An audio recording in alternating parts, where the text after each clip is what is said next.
ভারতে গ্রেপ্তার হওয়া শহীদ ওসমান হাদি হত্যার আসামিদের দেশে ফিরিয়ে আনতে কূটনৈতিক চ্যানেলে পররাষ্ট্র মন্ত্রণালয় কাজ করছে বলে জানিয়েছেন পুলিশের মহাপরিদর্শক আলী হোসেন ফকির।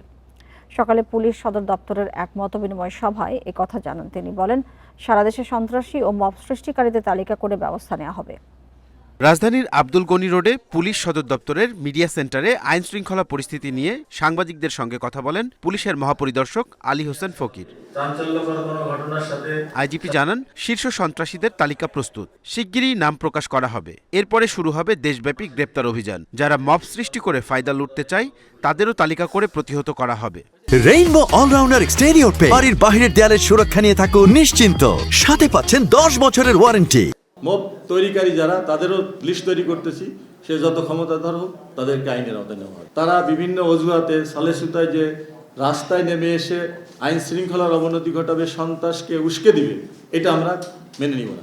এ সময় ভারত থেকে হাদি হত্যা মামলার প্রধান আসামি ফয়সাল সহ আসামিদের ফেরত সংক্রান্ত প্রশ্নে কথা বলেন পুলিশ প্রধান। জানান, এ বিষয়ে কূটনৈতিক চ্যানেলে যোগাযোগ চলছে। ফরেন মিনিস্ট্রি থেকে তাদের সাথে যোগাযোগ হয়েছে, তারা এই ব্যাপারে কার্যক্রম গ্রহণ করছে।